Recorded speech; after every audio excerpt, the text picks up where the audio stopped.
Hello everybody and welcome to What About the Game. Today I'm going to be talking about RV-7, my drone, which is on the 3DS eShop. Now with a name like RV-7, my drone, you might be thinking this is a simulator or some kind of weird spin-off of My Pet series, but actually it's a pretty decent action game. So as you may have guessed, you pilot a drone as you take on a nice variety of missions. Now you start off very basically, you can only fly around, but it's not long before you get a couple of abilities, the highlight of which is the gun. You can shoot the gun with the touchscreen, so wherever you have the stylus, that's where you'll shoot. It's basically a twin stick shooter, but without the actual twin sticks, and it works pretty well too. The variety of missions is one of the best things about the game. You start off doing supply and rescue missions where in the supply one you pick up medical supplies from one base and then transport them to another. In the rescue missions, they have you picking up guys from the ground and then sending them back to base, all the while dodging hazards and enemies. The variety increases nicely though, and it's not long until you're doing escort missions, defending things, destroying things, and even building bridges and putting out fires. Some of the later missions can have multiple objectives too. The other ability that you get is you can stop time and then even warp to any point on the screen that you want. This is very useful for escaping hazards, and it makes traversing the landscape much quicker and safer. It also has another use. It can allow you to freeze certain objects, so if you stop time and then hover over the object, you can select it to stop it, and when time is returned to normal. This is crucial in at least one of the levels, but I think this technique was kind of communicated pretty poorly. It may have been shown at one point, but I don't actually remember.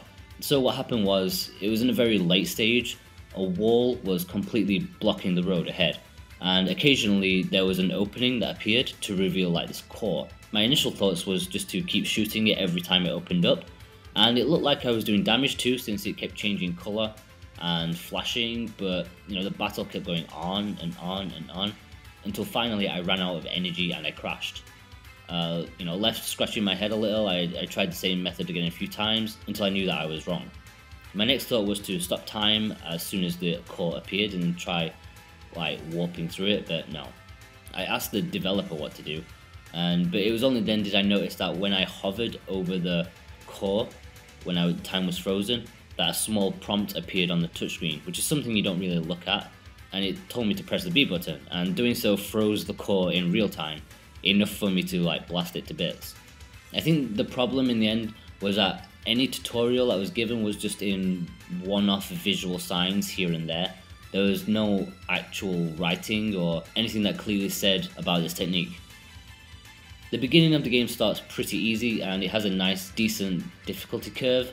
It gets pretty challenging near the end, and I don't mean in knowing what to do. I mean there's just so many enemies and hazards coming at you at once. It can be pretty overwhelming. And just to give you an example, like you're dodging rockets coming out of the ground, you've got drones and tanks shooting bullets at you, you got a wind machine blowing you off course, you got lava plumes and mountains next to you, you got a laser spinning round and round, and all the while you're just trying to pick up this one little dude off the ground. It can be pretty brutal and even annoying at times. I know it sounds like I'm complaining a lot, but that's probably because there is actually a decent game in here. It's just these flaws that prevent it from being an actual must-have game. There are 26 stages in total, and I spent like 3 hours playing its completion, and that's without going back and trying to beat the time and health challenges that each stage gives you. If you want to 100% it, I'd say you get about 4 or 5 hours out of this, which for a game that's only £1.99, you really can't go wrong. It's plenty of actual fun content for such a cheap game. Okay guys, if you've enjoyed this video then be sure to like and subscribe for plenty more content from me. If you want to know more about RV-7 My Drone, then you can read a much more in-depth review at whataboutthegame.com, and keep up to date with everything that I do by following me on Facebook and Twitter. The links are below. Thanks guys, bye bye.